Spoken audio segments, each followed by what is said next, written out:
कांटों से गुजर जाता हूं दामन को बचाकर, फूलों की सियासत से मैं बेगाना नहीं हूं।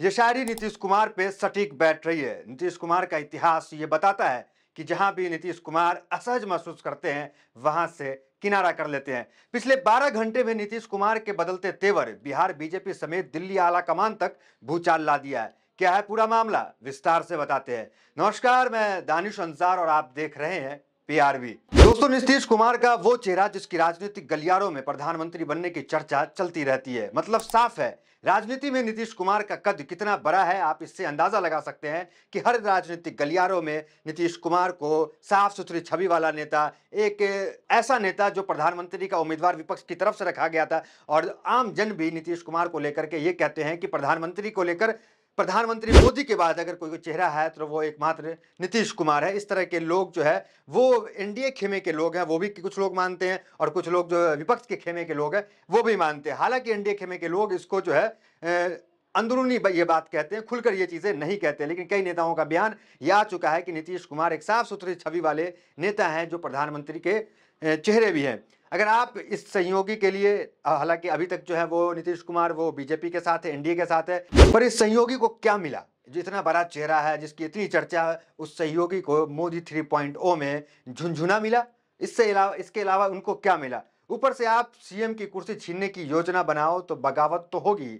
वही खबर अभी बिहार से निकल के आ रही है, वो भी सहयोगी दल नीतीश कुमार जो आपके मोदी 3.0 में बैसाखी का काम किया, आपको सत्ता दिलाया। दोस्तों, बिहार बीजेपी नीतीश को 2025 चुनाव में आउट करने की योजना बना चुका है। बीजेपी नेता अश्विनी चौबे जो कि केंद्रीय मंत्री रह चुके हैं, बीजेपी के गद्दावर नेता हैं, उन्होंने मीडिया से बात करते हुए साफ ये मंशा जाहिर कर दिया है कि बिहार विधानसभा चुनाव 2025 में बीजेपी नेतृत्व वाली सरकार बनेगी। इस बयान ने नीतीश कुमार की आंखें खोल दी है। इस बयान पे नीतीश कुमार ने कोई प्रतिक्रिया तो नहीं दी है, पर गौर करने वाली बात यह है कि मीटिंग छोड़ बिहार बीजेपी के अध्यक्ष सम्राट चौधरी झटक कर सीएम आवास पटना में पहुंच जाते हैं। आवास पे इस तरह झटक कर बीजेपी के अध्यक्ष का पहुंचना बहुत कुछ बयान करता है। क्या नीतीश कुमार कुछ बड़ा फैसला ले चुके हैं? क्या नीतीश कुमार पलटी मारेंगे? क्या नीतीश एनडीए में खुद को फिट नहीं पा रहे हैं? क्या सम्राट चौधरी नीतीश कुमार को मनाने के लिए सीएम आवास गए?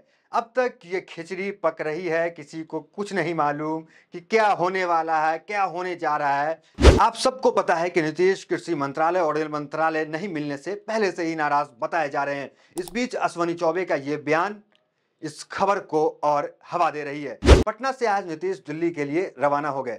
29 को नीतीश कुमार अपने सभी सांसदों के साथ एक अहम बैठक बुलाई है। क्या फैसला लेंगे ये देखना दिलचस्प होगा। इस वक्त बीजेपी खेमे में भूचाल मचा हुआ है। एक तरफ बीजेपी को संसद में बैठे पहले से दुगना तादाद में विपक्ष का सामना करना, दूसरी तरफ टीडीपी और जेडीयू को अपने साथ बनाए रखने की एक बड़ी भूमिका निभानी पड़ेगी। कुल मिलाकर जो संसद पहले था, जो 10 साल से प्रधानमंत्री मोदी चले आ रहे थे, जिस वक्त जो है कोई नेता नहीं था विपक्ष का, 10 साल संसद जो है इसी तरीके से चली। लेकिन अब जो है वक्त बदल गया है, अब तस्वीर बदली हुई है। अब संसद में राहुल गांधी के रूप में विपक्ष का नेता है, संसद में विपक्षों की तादाद दोगुनी है। ये सब बीजेपी को कहीं ना कहीं सामना इसका करना पड़ेगा। दूसरी तरफ एक जो 10 साल में 2014-2019 की बात कर ले, जो बीजेपी को ये चीजें नहीं करनी पड़ी, वो है कि अपने जो अहम दल है, जो सहयोगी दल है, जिसके पास जैसे जेडीयू है जिसके पास 12 सीट है, टीडीपी है जिसके पास 16 सीट है, शिवसेना है 7 सीट, इन सभी दलों को लेकर के चलना, इन सभी की मान को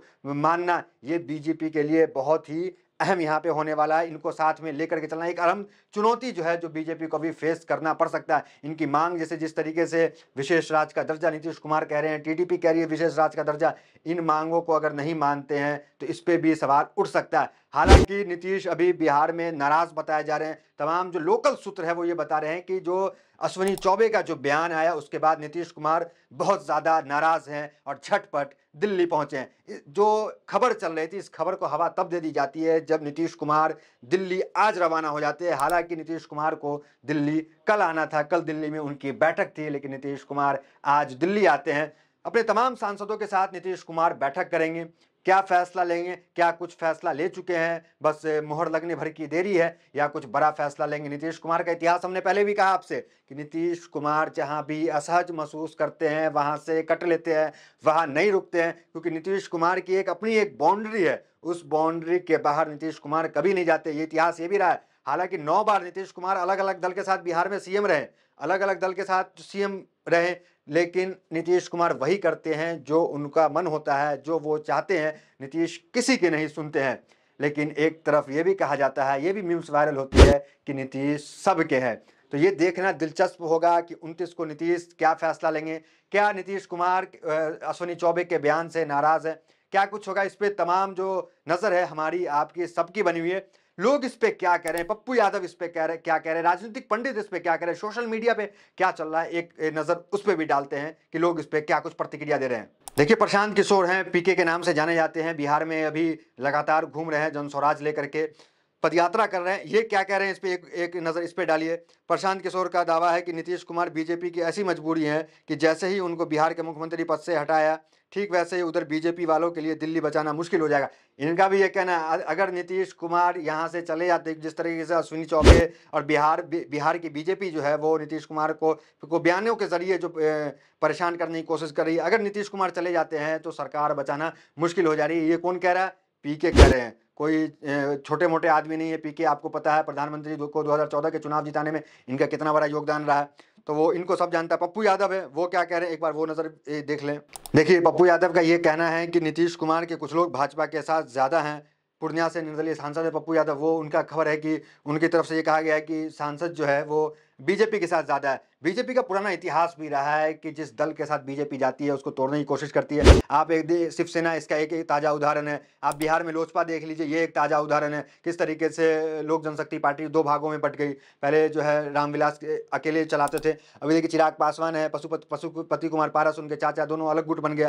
किस तरह शिवसेना में जो है शिंदे गुट, उद्धव गुट बन गया। तो ये बीजेपी का इतिहास भी रहा है कि बीजेपी जहां जाती है कोशिश करती है कि वो दल को कहीं ना कहीं कमजोर करने की कोशिश करती है। वो पप्पू यादव भी कह रहे हैं कि नीतीश कुमार जो है उनके कई सांसद उनके संपर्क में हैं। तो इस तरह की खबर जो है वो निकल के सामने आ रही है। और लोग क्या कह रहे हैं उस पर भी एक नजर डालते हैं। देखिए, एक यूजर्स हैं जीतू, वो क्या लिख रहे हैं उन पे एक नजर डालिए। वो लिख रहे हैं नीतीश कुमार जाएंगे इंडिया गठबंधन में। ये सूत्र के जरिए वो बता रहे हैं भाजपा बिहार में अपना मुख्यमंत्री बनाना चाहती है, जिसको लेकर बात बिगड़ती हुई दिख रही है। तो लोग यही कह रहे हैं कि भाजपा जो है बिहार में चाह रही है कि नीतीश कुमार को साइडलाइन करे और 25 में चुनाव है, 1 साल मात्र बचा हुआ है, और पूरी तरीके से जो है बीजेपी नेतृत्व में जो है चुनाव लड़े और मुख्यमंत्री जो है वो बीजेपी का बने। क्योंकि अश्विनी चौबे का इस तरह का बयान भी आ चुका है। तो इसको लेकर गहमा-गहमी जारी है। इंतजार करना होगा क्या कुछ होगा, महज 1 दिन का इंतजार है। ये समझ लीजिए कि आज की रात जो है वो राजनीतिक गलियारों में क़यामत की रात होने वाली है। तो इस क़यामत की रात को टलने दीजिए, कल खबर आपको फिर बताएंगे कि क्या कुछ होता है। तो फिलहाल इस वीडियो में इतना ही, मिलता है अगली वीडियो से। बने रहिए हमारे साथ। बहुत बहुत धन्यवाद।